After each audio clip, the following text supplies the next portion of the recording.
Dan hati-hati saudara, sekarang ini saudara ada dukun aku ustad, lu ketawa aja lu. Ini dia nih saudara, yang Habib asli dibilang palsu, yang dukun gak jelas dibilang Habib. Kacau tidak? Jawab, kacau tidak? Kacau, kacau, kacau, kacau. Kemudian praktek dia.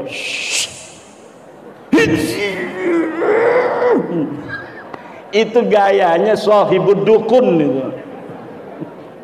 Tapi kalau kiai nggak ada gaya, makanya kepada kiai orang-orang nggak sungkan-sungkan ngasihnya cuma 50.000. Saya sudah sebelum ngomong ini, sebelum ngomong masalah yakin bahwa mustahil turunan Nabi itu Balawi, minta profesor dan doktor dari ahli riset, ahli DNA, mustahil ini turunan Nabi. Kenapa?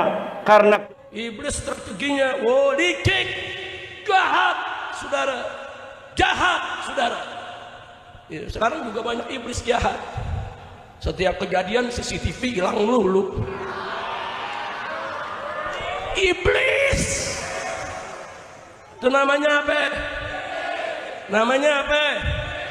Peristiwa KM50 CCTV hilang, betul, betul.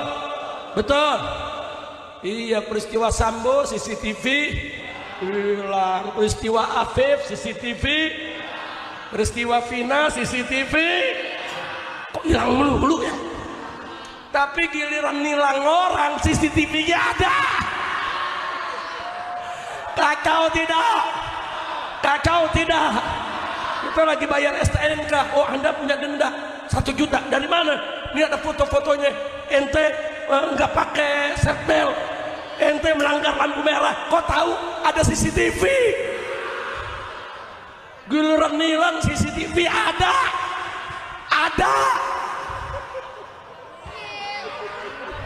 Kacau, kacau, kacau, kacau. Kacau gak? Kacau gak? Giliran ngebunuh orang CCTV gak ada. Iye, unyil. Nah, maka itu kalau Anda dekat dengan ulama, dekat dengan kiai, harus siap juga berkorban bersama ulama dan kiai. Betul? Betul? Nah, maka itu saya mengajak semua yang ada di sini. Ini zaman di kita punya negeri lagi zaman fitnah. Betul? Habib sama Habib diadu. Betul? Kiai sama kiai diadu. Betul? Habib sama kiai diadu. Betul? Nah, sekarang saya mau tanya semua, mau kiai sama kiai diadu? Mau Habib sama Habib diadu? Saya mau tanya semua, kalau Habib dan Kiai semua bersatu, senang tidak? Sejuk tidak? Damai tidak? Semangat tidak? Takbir. Makanya saya mau ajak semua ya ikhwan, siapapun orangnya, saudara, kalau ada yang coba-coba saudara mencaci maki habaib, mencaci maki kiai, mengadu domba ulama, mengadu domba habaib, memecah belah umat, jangan berikan mereka panggung untuk bicara. Setuju tidak? Siap lawan pengadu domba umat, siap lawan musuh ulama, siap lawan musuh habaib, siap berjuang bersama tegakkan Islam. Takbir. Shallu ala Nabi. Dan hati-hati saudara, sekarang ini saudara ada dukun aku ustad, lu ketawa aja lu. Ini dia nih saudara, yang Habib asli dibilang palsu, yang dukun gak jelas dibilang Habib. Kacau tidak? Jawab, kacau tidak? Kacau, kacau, kacau, kacau. Kemudian praktek dia.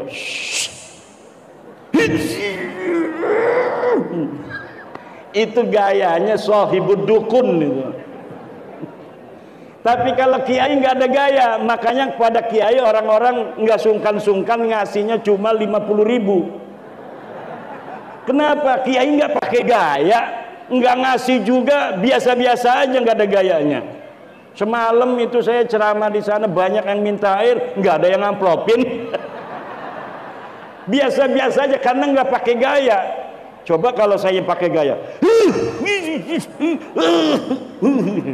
pasti dianya itu ngasih amplop. Ini ada pekerjaannya, berat ini gitu. Tapi karena kiai itu nggak pakai gaya, makanya ngasih amplop berapa aja kitanya seneng ikhlas. Karena keikhlasan itulah dari kedua belah pihak, doa-doa dari apa yang kita inginkan dikabulkan oleh Allah Subhanahu. Ibu bapak hadirin ma'asyiral muslimin rahimakumullah. Tadi sebelum kesini pengurus MWC ngobrol dulu, tanya-tanya apa sebenarnya yang menjadi latar belakang kiai meneliti daripada nasab Ba'lawi ini. Sekarang saya jawab, saya dulu husnudzon bahwa para Ba'lawi ini yang ada di Indonesia betul keturunan Nabi. Bahkan banyak yang datang ke rumah saya sering sekali. Para Ba'lawi ini ada yang hanya silaturahmi, ada yang minta amplop dan lain sebagainya. Biasa-biasa saja.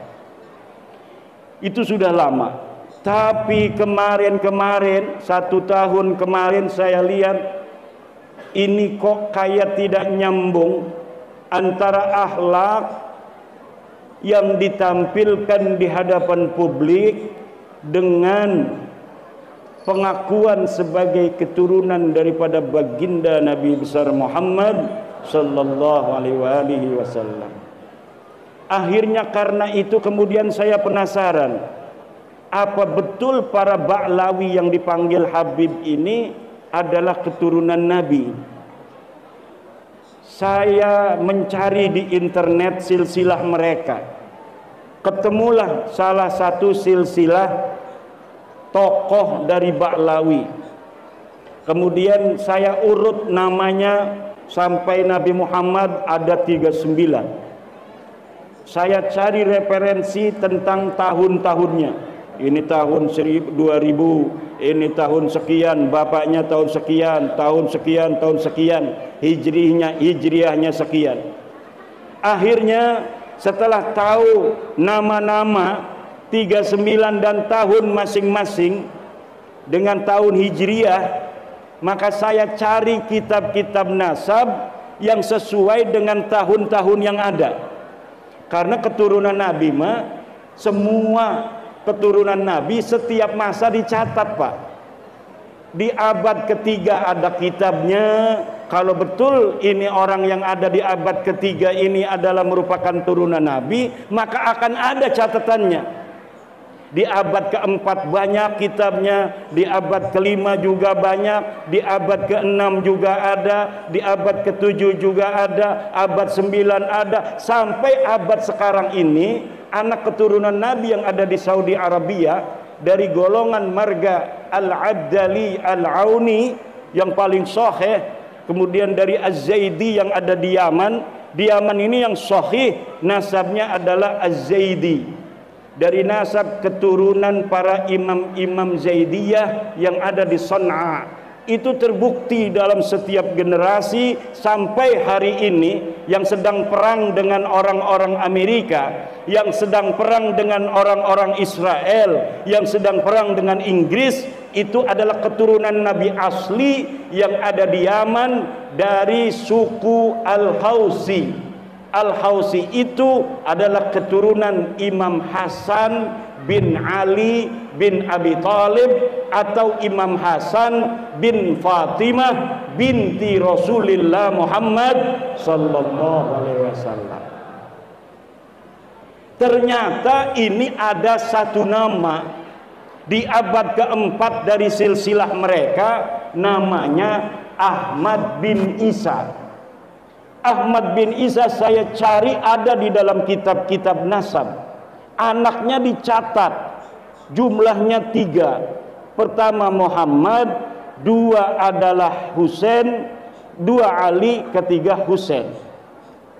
Nah, sedangkan ini para Ba'lawi mengaku bahwa Ahmad bin Isa punya anak keempat, namanya Ubed. Saya cari seluruh kitab yang ada di abad keempat, tidak ada yang menyatakan Ubed ini adalah anak Ahmad bin Isa. Nanti di abad kelima mungkin ada yang mencatat, tidak ada. Kitab banyak ditulis Ahmad bin Isa hanya punya anaknya 3, Muhammad, Husain, dan Ali. Di abad yang ke-6 saya cari tidak ada. Di abad ke-7 semuanya Ahmad bin Isa keturunannya dicatat, sampai keturunan yang ke-5, ke-6, sampai hari ini itu sudah ada catatan abad ke-15 keturunan Ahmad bin Isa dari anak yang bernama Muhammad, dari anaknya yang namanya Ali, dari anaknya yang namanya Husain. Tapi dia dicatat tidak punya anak bernama Ubaidullah. Lalu dari mana mereka mengaku selama 550 tahun nama Ubaid tidak ditulis sebagai anak Ahmad bin Isa? Pada abad 9 mereka bikin buku sendiri. Jadi pencatat nasab keluarga Rasul itu mencatat Ahmad tidak punya anak namanya Ubaid. Dia mencatat sendiri, kakek saya namanya Ubaid. Ubaid ini anak daripada Ahmad. Sementara di abad yang sama Ibnu Inabah dalam kitabnya Umdatut Talib Al-Kubra mengatakan yang sama. Dia mengaku, tapi ini pencatat nasab Rasul juga terus mencatat tidak ada anak yang namanya Ubaid. Ini yang mencatat pertama kali namanya Ali bin Abu Bakar As-Sakron. Abadnya abad 9, wafatnya 895 Hijriah. Yang diaku itu Ubaid itu abad ke-4 Hijriah, katanya anaknya Ahmad. Sementara seluruh kitab dari mulai abad ke-4 Hijriah sampai ke-9 tidak ada yang mencatat Ubaid sebagai anaknya Ahmad. Baru pengakuannya pada tahun 895 Masehi, 895 Hijriah. Saya katakan begitu. Akhirnya marah-marah sama saya. Katanya Dajjal itu. Foto saya sekarang, Bu, itu dibikin-bikin oleh mereka, matanya cuma 1. Saya juga ngelihatnya kaget. Tapi demi kebenaran, maka saya sampaikan, kalau ada kiai-kiai kita yang masih menggunakan kitab nasab abad 9, abad 10 yang menyatakan mereka ini ada keturunannya sampai Rasulullah, itu karena memang mulai ditulisnya pada abad 9 Hijriah. Mereka ngakunya tuh pada abad 10 Hijriah.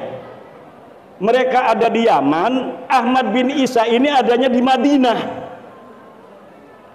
Ahmad bin Isa ini orang Madinah. Tidak ada berita Ahmad bin Isa ini pindah ke Basrah, dari Basrah kemudian pindah ke Yaman. Tak ada. Lalu bagaimana dia sekarang ngomong Ahmad bin Isa ini pindah dari Basrah kemudian ke Yaman? Kata saya, mana buktinya? Ini buktinya, ada makamnya. Saya cari makamnya di kitab-kitab. Dia kan meninggalnya tahun 345, kata Ba'lawi. Saya cari di abad itu, abad keempat, kitab-kitab sejarah Yaman yang ditulis banyak sekali.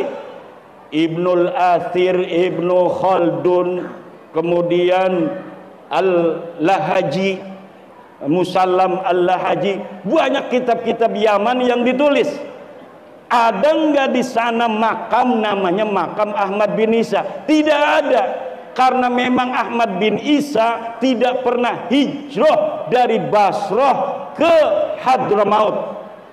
Seperti juga tidak ada berita Ahmad bin Isa ini ada di Basrah. Yang diketahui oleh ahli sejarah, Ahmad bin Isa cucu Nabi ini asli cucu Nabi. Dia tinggalnya di kota Madinah, di kampung yang namanya Kampung Surya. Ini kitab-kitab abadnya Ahmad bin Isa mencatat begitu. Dia adanya di Madinah, dia tidak pindah ke Basrah, apalagi pindah ke Hadramaut. Lalu bagaimana itu makam bisa menjadi ciri-ciri bukti bahwa Ahmad bin Isa pindah ke Yaman? Makam itu makam palsu. Makam bisa bikin, Pak Lurah. Nih, Pak Lurah di sini supaya ada pariwisata air. Kalau kita bikin pariwisata air di Pasena ini kan bagus nih. Jangan hanya tambak, tapi pariwisata air. Nggak bakal cepet rame. Tapi kalau bikin makam wali di sini, penyebar agama Islam pertama di tanah Sumatera. Mesen batunya yang tua. Di Patri itu, di Bali itu bisa ditulis. Tok, tok, tok, tok. Syekh Mbah Jangkung dari Basroh, bahasanya bahasa Arab. Minal Basroh ila di Pasena sana salasi miatin hijriyatin, abad 3 Hijriah misalnya. Itu nanti orang rame, wah ada makam Syekh Mbah Jangkung asli dari Basra. Datanglah itu orang, bukan hanya Wali Songo, sekarang Wali Mbah Jangkung yang ada di Pasena. Makam tidak bisa dijadikan sebuah bukti bahwa seseorang itu pernah ada, karena makam bisa dibikin. Tuh di Jogja hari ini 300 makam palsu semua di Jogja, namanya Baklawi semua. Apalagi ada yang di Semarang itu orang Jogja asli, namanya KRT Sumodiningrat, makamnya sudah ada, mencil biasa-biasa saja, nggak rame, di Pleret. Akhirnya dia bikin makam lagi nama yang sama di Semarang, dibikin binnya bin Baklawi, bin Toha bin Yahya Ba'alawi. Lah keturunannya KRT Sumodiningrat yang ada di Jogja marah. Karena apa? Karena catatan mereka sudah jelas.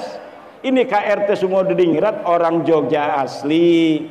Dia panglima perang Jogja, bapaknya orang Jogja, kakeknya orang Jogja, buyutnya orang Jogja, keturunannya juga sampai sekarang ada. Kok bisa-bisa nama yang sama, sejarahnya sama, perang, kemudian mati di masjid, kok sekarang jadinya jadi Baklawi? Ini yang terjadi sejak zaman Ahmad bin Isa, yang dia orang Madinah. Tidak ada berita dia ada di Basrah. Kemudian hari ini ada makam di Yaman yang katanya namanya Ahmad bin Isa, pindahan dari Basrah. Kalau Kiai Romo Sufyan ini ada di Lampung, kemudian ada punya silsilah dari Raden Patah Demak, anak cucunya, diteliti, kok orang Lampung binnya kok ke atasnya leluhurnya bin Raden Patah Demak. Setelah diteliti, memang dulu kakeknya yang bernama Romo Yai Sufyan pindah dari Semarang ke Lampung. Berarti ada sejarahnya tuh, nyambung tuh. Kalau ini Baklawi katanya makamnya di Yaman, di Hadramaut, tetapi sejarahnya setelah ditelusuri tidak ada satupun kitab yang mengatakan Ahmad bin Isa ini pindah ke Yaman dari Basrah. Tidak ada. Kalau buyut-buyutnya ada di Basrah, pindah dari Madinah, buyut-buyutnya ke Basrah, ke Baghdad, ke Qom, ke Asfihan, ke Syam, ke Najaf. Tapi Ahmad bin Isanya dia ada di kota Madinah. Makamnya di mana? Tidak ada. Karena mungkin dia orang yang tidak terlalu panjang umur. Karena mungkin peran di dalam politik keagamaan dia tidak terlalu menonjol. Akhirnya namanya, makamnya tidak terurus. Buyut kita aja 3 kadang-kadang makamnya nggak tahu, betul nggak? Kalau dia bukan kiai, dia bukan pahlawan revolusi, dia bukan pahlawan kemerdekaan, ya orang biasa-biasa saja, itu sudah biasa. Makamnya 5 generasi saja sudah hilang. Jadi tidak terlalu penting untuk mengetahui di mana makamnya Ahmad bin Isa kalau dia ada di Madinah. Kalau misalnya ditemukan ahli DNA, mustahil ini turunan Nabi. Kenapa? Karena keluarga mereka yang sudah tes DNA 180 orang sekarang. Kemarin masih 170, sekarang sudah nambah 180 orang, semuanya tidak ada yang keturunan orang.